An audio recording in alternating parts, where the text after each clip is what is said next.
The quality of your emotions decide the quality of your life. വീണ്ടും ഒരു വനിതാ ദിനം. ഈ വനിതാ ദിനത്തിൽ നമ്മൾ ചിന്തിക്കേണ്ടുന്ന വിഷയം ഇത് തന്നെയല്ലേ? നമ്മളുടെ സ്ത്രീകളുടെ വൈകാരിക തലം ഇന്ന് എവിടെ നിൽക്കുന്നു? വൈകാരിക തലത്തിന് വളരെ പ്രശ്നങ്ങൾ ഉണ്ടായതുകൊണ്ട് തന്നെ പല ചതിക്കുഴിയിലേക്കാണ് ഇന്ന് സ്ത്രീകൾ പോയി വീഴുന്നത്.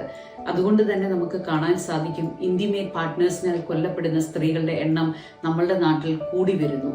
എന്തുകൊണ്ടാണ് സ്ത്രീകളുടെ വൈകാരിക അവസ്ഥ അല്ലെങ്കിൽ വൈകാരിക ആരോഗ്യം, മാനസികാരോഗ്യം ഇത്രയും താണു പോകുന്നത്? മറ്റൊന്നുമില്ല, ഒരു പ്രധാന കാരണം വർക്ക് ലൈഫ് സ്ട്രെസ് തന്നെയാണ്. വർക്കും ലൈഫും ഒരുമിച്ച് കൊണ്ടുപോകാൻ സാധിക്കാത്ത വിധമുള്ള സ്ട്രെസ്. അതുകൊണ്ട് ഈ ഇന്റർനാഷണൽ വിമൻസ് ഡേയില് എന്റെ മെസ്സേജ് കൂടുതലും സ്ത്രീകളെക്കായാലും പുരുഷന്മാരോടാണ്.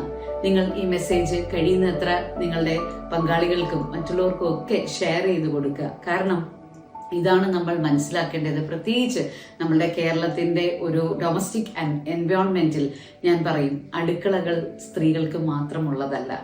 അടുക്കളകൾ നമ്മൾക്ക് എല്ലാവർക്കും, പുരുഷനും സ്ത്രീക്കും ഒരുപോലെയുള്ള ഇടമായി മാറണം. അതുപോലെ തന്നെ പൊതു ഇടങ്ങൾ പുരുഷന്മാർക്ക് മാത്രമുള്ളതല്ല, അത് സ്ത്രീക്കും കൂടെ ഉള്ളതാണ്. ഇങ്ങനെ എല്ലാ ഇടങ്ങളിലും നമുക്ക് തുല്യത പങ്കുവെക്കാൻ സാധിക്കുമ്പോൾ കുറച്ചു വർഷങ്ങൾക്കകം തന്നെ ഇങ്ങനെയൊരു ഡേ ആചരിക്കേണ്ടുന്ന കാര്യം പോലും ഇല്ലാത്ത ഒരു രീതിയിലേക്ക് സ്ത്രീ പുരുഷ ഒരു ബഹുമാനം ഒന്നായി തീരുമെന്നാണ് ഞാൻ ആഗ്രഹിക്കുന്നത്.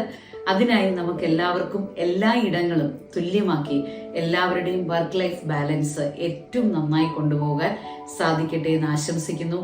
എന്നെ കേൾക്കുന്ന എല്ലാവർക്കും വീണ്ടും ഒരു happy women's day. Thank you.